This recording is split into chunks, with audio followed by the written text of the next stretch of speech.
এইভাবে ট্যুর না করাই ভালো নিজেকে ছোট করার জন্য। বাংলাদেশ কি পাবে? উনি যে টাকা উদ্ধারের যে মিশনটা নিয়ে গেছিলেন, এখন এটার তো কোনো কি এখন তো 3 দিনে কোনো ওনার সঙ্গে যে দুদক চেয়ারম্যান গেলেন, বাংলাদেশ ব্যাংক গভর্নর গেলেন, ওনাদের সঙ্গে কারোর তো কোনো মিটিং টিটিং হয় নাই, তাহলে টাকাটা আসবে কিভাবে? সেই লুটের টাকা যদি আমরা বলি, চোরে চোরের বিচার করতে পারে না, ডাকাত ডাকাতের বিচার করতে পারে না। আর সরকার যদি একবার ব্যর্থ হয়, মানুষ বুঝে সেই ব্যর্থতাকে সরকার আর সফলতার পর্যায়ে নিতে পারে না। গত 9 মাসে 10 মাসে এই সরকারের প্রতি মানুষের যে অভিমত, সে অভিমত সরকার ভালো বরং পদে পদে তারা ব্যর্থতার প্রমাণ দিচ্ছে। কাজেই যত সুন্দর কথাই বলুক যে দুর্নীতি দমন কমিশনের চেয়ারম্যানকে নিয়ে গিয়ে টাকা আদায় করে নিয়ে আসবেন, বা গভর্নরকে দিয়ে টাকা আদায় করে নিয়ে আসবেন, বা তাদের নামে মামলা মোকদ্দমা দিবে, এইগুলো আমার কাছে হাস্যাস্পদ মনে হয়। আমি কোন সময় এদের কথা বিশ্বাস করি না।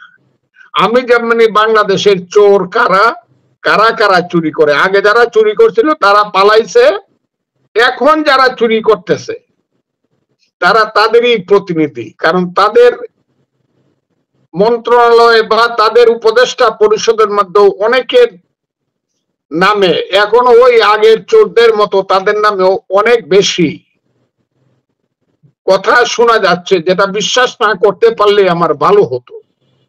কাজেই তারা ওই আগের চোরদের কাছ থেকে টাকা নিয়ে আসবে, এটা আমি বিশ্বাস করতে চাই না।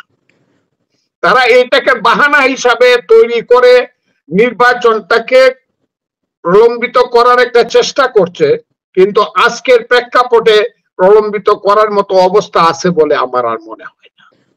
টাকা উদ্ধার হবে না, আর ওনারা যে 39 টাকা উদ্ধার করতে পারবে না, তারা সংস্কারেরও খুব বেশি কিছু করতে পারবে না। আর বিচার সম্পর্কে তারা যা বলছে, দেশে যদি বিচার থাকতো তাহলে তাদের নামে কন্টেম্পট অফ কোর্ট হইতো। বিচারের দায়িত্ব কিন্তু সরকারের নির্দেশে হয় না।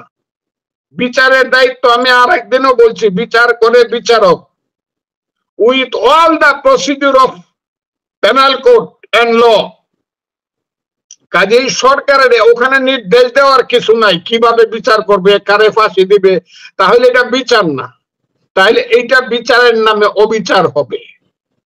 বিচার করবে কোর্ট, আইন, আদালত, প্রসিকিউশন, এভিডেন্স তারা করবে। এরা বিচার করার জন্য তো হ্যাঁ, তবে সরকারের সদিচ্ছা থাকতে হবে যে অপরাধ যারা করেছে গত 15 বছরের তাদের বিচার আমরা করব, এইটা হলো সরকারের মূল ব্যাপার। কিন্তু বিচারটা তারা করে দিতে পারবে না, এটা হলো বিচারালয় এবং বিচারকের দায়িত্ব। তাহলে কি টাকাও গেল, আর এখন উদ্ধার করতে গিয়ে 39 জনের যে খরচ, এইটাও তো তাহলে চলেই যাবে যদি টাকা উদ্ধার না হয়। তাহলে আমাকে হিসাব করতে হবে যারা আছে এখন, তাদের নামে যত কথা শুনছি।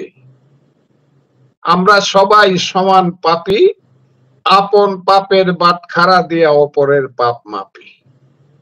আমার করতে হবে যে আমরা পারবো কিনা, কারণ আমরা এই দেশটাকে কোন জায়গায় নিয়ে গেছি, একদম উপর থেকে নিচ পর্যন্ত আমরা সবাই মিথ্যা কথা বলি, আমরা সবাই লোভী, আমরা সবাই অর্থের প্রতি অর্থলিপ্সু মানুষ হয়ে গেছি সারা বাংলাদেশ। কাজে কতটুক বিচার করতে পারবে আমি জানি না। তবে হ্যাঁ, আমাদের বংশধরেরা, আমাদের প্রজন্ম, নিচের প্রজন্ম, আমি আশা করছিলাম এই ছেলেগুলা ভালো মানুষ হিসাবে এই দেশে ভালো কাজ করবে, কিন্তু সেখানেও আমার কথা শেষ। থ্যাংক ইউ ভেরি মাচ, অনেক ধন্যবাদ আমাদের সাথে থাকার জন্য।